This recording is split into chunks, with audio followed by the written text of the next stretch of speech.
buenos días. Este es su programa Antena Internacional, el programa que le trae el análisis de los principales acontecimientos del mundo. El día de hoy tenemos un programa muy especial. Vamos a hablar acerca de lo que es el Perú y el acuerdo de asociación Transpacífico con el candidato a doctor, el señor Juan Carlos Mateus. Él es director del Centro de Educación Ejecutiva de la Universidad del Pacífico. Antes de la entrevista, vayamos a nuestra acostumbrada sección, el personaje de la semana.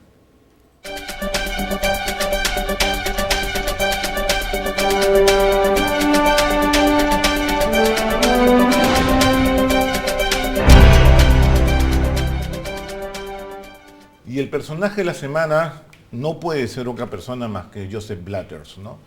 Es el ex hombre fuerte de la FIFA, ha remecido el mundo con su renuncia en esta semana, luego de la revelación de una serie de escándalos, casos de sobornos, en el cual cada vez más lo implicaría.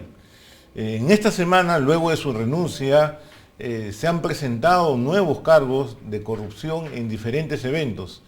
Es interesante que las acusaciones no vienen exactamente de Suiza, donde está la sede central de la FIFA, sino vienen de Estados Unidos.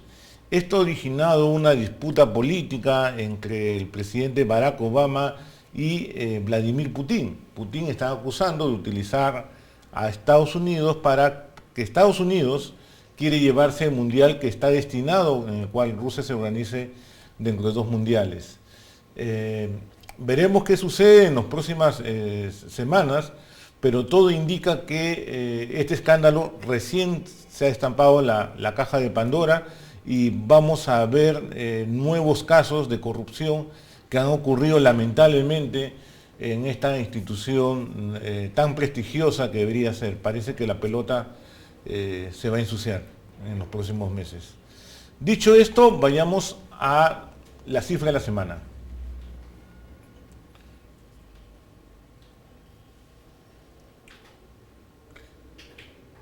Y la cifra de la semana es 5.718 millones de dólares. ¿Qué cosa es esta cifra, señores? Esta cifra la hemos escogido para que ustedes se den cuenta lo que tiene normalmente en un año de ingresos la FIFA. Ese es el dinero que mueve. La mayor parte, desde luego, que es por derechos para televisar eventos deportivos, pero también gana derechos para poder, gana dinero en la venta de derechos para, por ejemplo, usar marcas o banderas relacionadas al fútbol, o simplemente vender las pelotas de fútbol.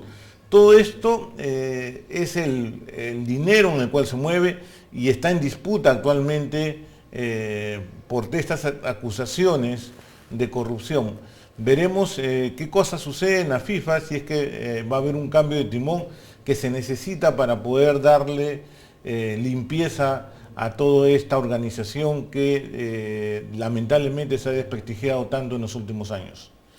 Bueno, dicho esto, vayamos nosotros a la entrevista del día de hoy. Muy buenos días, profesor Mateus. Esto es un honor tenerlo aquí en nuestro programa y gracias por aceptar la invitación. Gracias, Fabián, por la invitación. Bueno, vamos a hablar ahora de un tema que poco se conoce en el Perú, que es justamente este acuerdo de asociación Transpacífico TPP. Déjame decir algunas cosas antes de la entrevista, ¿no? Para explicarle un poco al público de qué cosa es la TPP, ¿no? Este es un ambicioso proyecto que incluye a Estados Unidos, a Japón, Canadá, México, Perú, Singapur, Vietnam, Malasia, Brunei, Nueva Zelanda y Australia, que aparentemente era un acuerdo comercial que llegaría más o menos, se calcula que en forma asociada, forma 1.7 billones de dólares en bienes y 260.000 millones de dólares en servicios. Esta es la cifra del año 2012, ¿no? Y se considera que si se logra este acuerdo TPP, que abarca a los países de la cuenca del Pacífico, sería el más ambicioso acuerdo comercial realizado en historia. En este acuerdo comercial, como ustedes ya lo han escuchado, participa Perú y tiene el privilegio de estar en este pequeño grupo de 12 países, ¿no? Ahora, ¿por qué viene la noticia del TPP en estos últimos días? Y ahí vayamos a la primera pregunta, ¿no?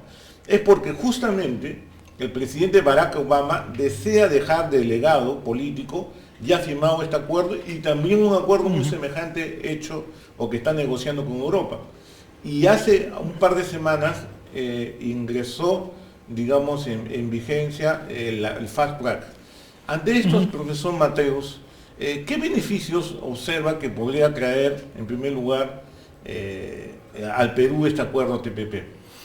Ok, hay varios puntos, digamos. Un primer elemento que hay que tener en cuenta es entender cuál es la posición que Perú tiene en el marco de este acuerdo general. Es decir, Perú es una de las 3 economías más abiertas de América Latina, conjuntamente con México y con Chile. Y nosotros tenemos hoy día 19 tratados de libre comercio que explican el 95% de lo que Perú exporta hoy y el 90% de lo que Perú importa. En ese marco uno podría decir qué sentido tiene más acuerdos y un acuerdo más global, pero genera ventajas. Para empezar, dentro de estos 12 países que tú has señalado, hay 5 que serían mercados nuevos para Perú. Entre ellos está Australia, Nueva Zelanda y Malasia también, que son mercados importantes con los que Perú no tiene un acuerdo el día de hoy. Y eso permitía ampliar nuestra canasta.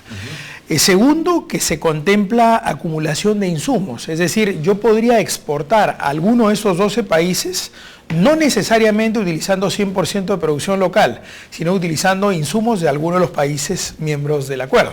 Es una ventaja, yo puedo tener un insumo de Chile, otro insumo de México y ensamblar un producto final. Puedo traer una fruta donde traigo el azúcar de Colombia, el empaque de México, lo ensamblo en el Perú, exporto el producto y tiene los mismos beneficios que si fuera un producto 100% peruano. Entonces ahí tenemos 2 elementos ventajosos y un tercero que me parece relevante es que si miramos el Plan Estratégico Nacional Exportador que se ha lanzado, se le da mucha más fuerza al sector servicios, que es un sector priorizado en este acuerdo. Entonces, acordémonos que cuando hablamos de cifras de comercio exterior en el mundo en general, casi siempre hacemos alusión a bienes y no hablamos de servicios. Y servicios crece a una mayor velocidad que la exportación de bienes. Estamos hablando de software, de turismo médico, de servicio de consultoría, de los call centers, donde Perú ya está comenzando a tener un peso importante en Latinoamérica, ¿no? Profesor Mateus, usted muy bien ha bosquejado tal vez alguna de las fortalezas que Perú puede aprovechar. Sí. ¿Cuáles serían sus debilidades para el Perú ante un acuerdo de este tipo? De hecho, acuerdos de esta naturaleza significan oportunidades en el sentido que se abren mercados, se flexibilizan las barreras de acceso a los mercados, pero por el otro lado también evidentemente se abre la competencia. Entonces, si nos ponemos en los zapatos de los usuarios, de los consumidores de calle, nos vemos beneficiados. Pero si nos ponemos en la posición de industriales peruanos, pueden tener la preocupación de que productos de Malasia o de cualquier otro origen vengan más baratos, ¿no?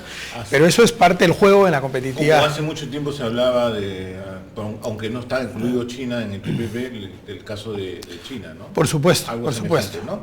Ahora, esto es, lo que estaba analizando es que este es un acuerdo en el cual hay muy poca información. Estados Unidos declaró que esta era una información secreta, las negociaciones. Solamente gracias a Julian Assange y lo que es el Wikileaks se conocieron algunos documentos. Más en la segunda parte vamos a hablar, digamos, los temas mucho más sensibles para el mundo, como son los derechos intelectuales.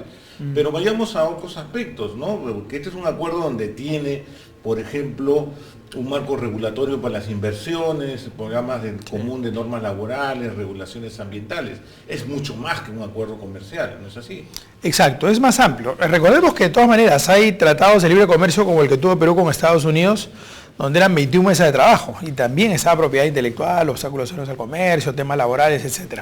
Acá se pretende incluso mayor profundidad y generar un escenario muy atractivo y más atractivo probablemente que cualquier otro bloque en el mundo. Sin embargo, hay sensibilidades, ¿no?, que explican también esos retrasos y estos silencios y ese hermetismo, ¿no? Porque, claro, el hecho de que China esté excluido es la primera llamada de atención para cualquiera. También vamos a hablar de eso. Sí. Ahora, por ejemplo, una cosa que aparentemente Estados Unidos está demandando, y tanto por la presión interna, porque sabemos que el mismo Partido Demócrata, el lado más sindical, se está oponiendo y no le quiso dar la vía rápida, el fast track, ¿no?, al presidente Obama. Y los republicanos en su mayoría lo están apoyando, en este caso a Obama. Pero ¿puede pedir Estados Unidos los mismos estándares laborales que existen en Estados Unidos a los demás países? No es que se extrapole tal cual, digamos, ¿no? Pero evidentemente es un espacio de negociación donde se trata de mostrar estándares lo más altos posibles. Es decir, si bien no se va a calcar exactamente lo que existe en Estados Unidos, sí hay una pretensión que las exigencias laborales sean mucho más duras, ¿no? Y eso a países un poco más laxos en temas laborales lo puede afectar, ¿no? Claro, vayamos a una cosa más concreta para que se entienda. Por ejemplo, ¿qué cosas se puede demandar? Que ya existe, pero la verdad es que el problema son las fortalezas de los estados para hacer cumplir las leyes. Por ejemplo, trabajo a niños, Claro. Que exista, digamos, no explotación de la mano de obra, etcétera, Exacto, etcétera, ¿no? exacto. Que ya existen esas normas, pero ahí está el problema de la fortaleza de los estados. Exacto, y, digamos, y son, como bien señalas, puntos bastante sensibles porque si bien en el papel pueden existir, no son exigencias que en la práctica se estén cumpliendo al 100%. No es como si dijéramos el tema de control del contrabando y la piratería. Existen normas en cada país, pero la piratería la vemos acá a la vuelta de la esquina. Entonces lo mismo sucede en el tema de las normas laborales, donde se pretende un nivel de exigencia mucho más duro. Recordemos que hay mucha historia atrás. Nike, por ejemplo, una compañía tan fuerte, líder en su rubro, tuvo serios problemas años atrás en el mercado norteamericano porque hubo toda una campaña que arguía que el grueso de su producción venía de Pakistán y que utilizaba mano de obra de niños. Y esa campaña le significó desplomar 25% sus ventas. Para una compañía que factura 12.000 millones de dólares es un escándalo de plata. Entonces, hoy día son extremadamente cuidadosos. Fabrican en Perú, por ejemplo, y los inspectores laborales de Nike son más rigurosos que cualquier inspector del Ministerio de Trabajo acá en el Perú para Netalco, Teximax, Diseño y Color, cualquiera de las plantas que trabaja con ellos, ¿no? Ahora, también se dice que Estados Unidos está exigiendo las mismas normas medioambientales. Y es curioso porque Estados Unidos hasta ahora no ha tenido un documento firmado con respecto a lo que es la COP, ¿no? Exacto. Los acuerdos de lo que es para reducir el calentamiento global en la Tierra, ¿no? Exacto. Entonces, también se puede predecir que Estados Unidos va a imponer, digamos, su criterio aquí. No, yo creo que más bien es uno de los temas sensibles que explica las demoras y la preocupación en general de todo este bloque del por qué no se resuelve con mayor rapidez, porque si no se llega a trabajar en los siguientes meses, eso pasa hasta el 2017 porque entra en un proceso electoral en Estados Unidos. Entonces, temas como este, que es el capítulo medioambiental, es un tema de sensibilidad para el mercado americano, sin duda, ¿no? Correcto, profesor Mateus. Hacemos acá una pausa y volvemos con esta interesante entrevista.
aquí en nuestro programa Antena Internacional. Hoy estamos hablando acerca del Acuerdo de Asociación Transpacífico, TPP, esas son sus siglas en inglés, y estamos en estos momentos con el profesor y el candidato a doctor Juan Carlos Mateus. Él es director de Educación Ejecutiva de la Universidad del Pacífico. Profesor Mateus, este es un proyecto, acabamos de escuchar unas declaraciones del presidente Obama hace 2 días, en el cual pensaba de que China está interesado por ingresar a la TPP. ¿Creo que eso es posible o es una declaración sacada de un momento y obedeciendo tal vez a la presión que existe dentro de su partido? Claro. A ver, hay una doble lectura ahí, digamos, porque para muchos esa es una iniciativa paralela a cualquier esfuerzo que hace el monstruo de China por su lado, ¿no? Pero por otro lado, un reclamo o una voz justificada en contra de que esto sea visto así es el hecho de que si este bloque arguye que China no mantiene los mismos estándares, la pregunta es entonces ¿por qué Vietnam está dentro?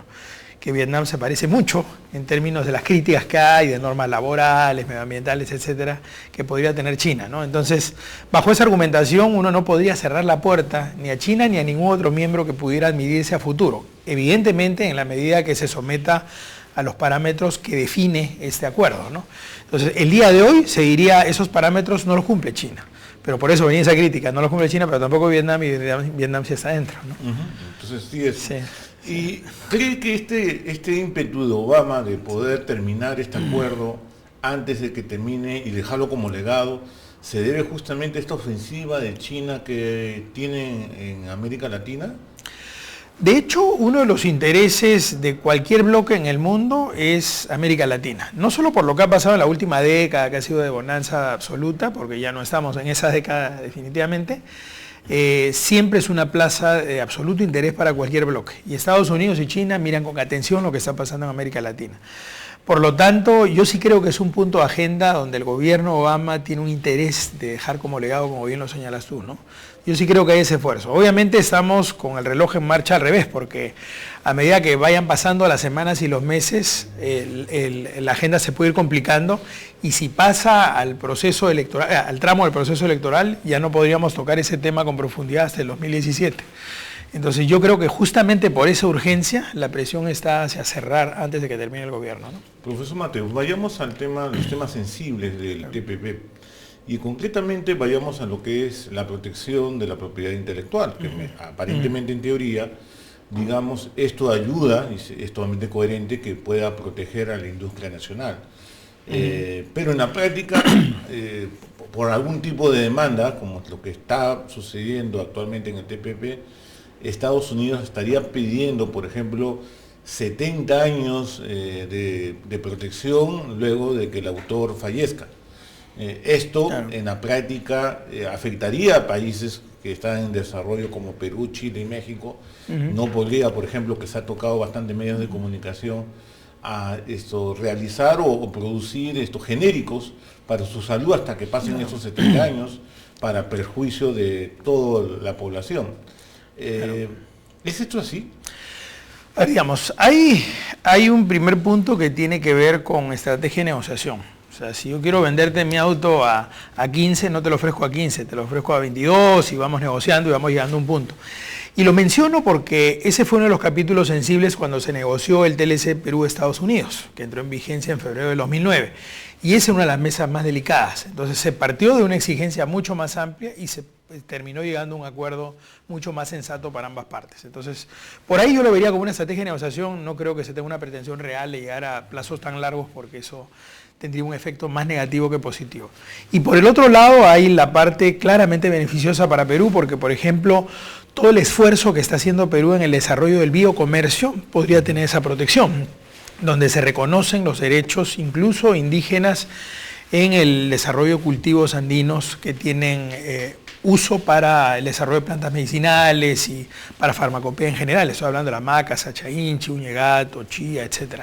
Entonces, ese sí es un tema desde el punto de vista de la propiedad intelectual, que al lado peruano le interesa que se incorpore, ¿no? Entonces, por ese lado positivo y por el otro lado, cuidado en la negociación, ¿no?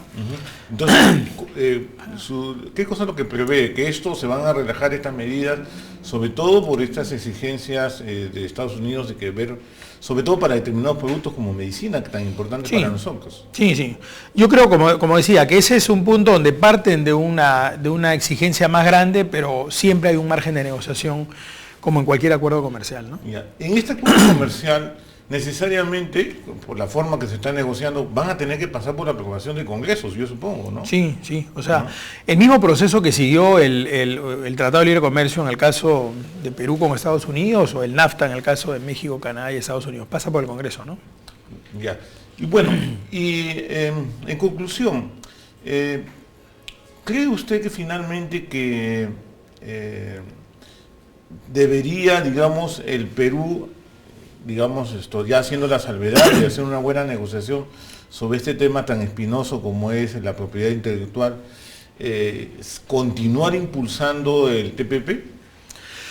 Yo creo que sí, porque además Perú ha sido uno de los que impulsó con más fuerza la incorporación de un capítulo específicamente referido a pequeñas empresas. Recordemos que en el Perú 98.3% de las empresas son MIPES, ¿no? Micro y pequeñas empresas. Por lo tanto, tener una atención particular para ver cómo estas empresas se involucran en cadenas de valor y aprovechan este gran convenio es un elemento importante. Yo creo que Perú tiene más que ganar que perder. Por lo tanto, sí debería seguir impulsando y promoviendo la participación en el acuerdo, ¿no? Y observa que podría haber un conflicto entre lo que es el proyecto de integrarse en la TPP con nuestra alianza estratégica con China. No lo creo, porque Perú tiene la ventaja de que antes de establecer este acuerdo ya tenía un TLC con China, como lo tiene con 19 bloques, ¿no? Porque no son economías particulares, sino bloques, y por lo tanto esto le suma. Porque lo que se está tratando de plantear como país es ver qué elementos adicionales tiene frente al escenario que ya negoció Perú. Entonces, esas ventajas que tiene con China las va a mantener. Y más bien, dentro de los 12 países hay algunos, como por ejemplo el caso de Canadá, que no le da arancel cero en todas las partidas a Perú. Y la incorporación de Perú en ese acuerdo permitiría que esas partidas que no estaban con cero pasen a cero. Entonces, tenemos una ventaja adicional y mantenemos la ventaja que tenemos con terceros. Entonces, Perú sí ganaría, ¿no? Por último, si firmamos ese acuerdo de TPP, ¿qué le faltaría a Perú? Rusia e India, nada más, ¿no? Rusia e India como mercados principales, pero yo diría que el gran trabajo está de cara al mercado interno, es decir, cómo mejoramos los estándares de competitividad, los temas de infraestructura, de ciencia y tecnología, el esfuerzo en educación, la facilitación del comercio, o sea, toda la tarea que es interna, que ya no es de negociación afuera, esa es la tarea principal, ¿no? Correcto, profesor Mateus. Bueno, yo quiero agradecerle por su participación acá en el programa. Creo que nos ha aclarado bastante de los puntos de no tan fácil tema del TPP, que hay mucha carencia de información acerca de cómo van las negociaciones, y esperemos pues que se firme un acuerdo para el beneficio de todos los peruanos en general. Claro que sí, muchas gracias. Bueno, muchas gracias por su participación acá en el programa, y con ustedes será hasta una siguiente oportunidad. Muy buenos días. Thank you.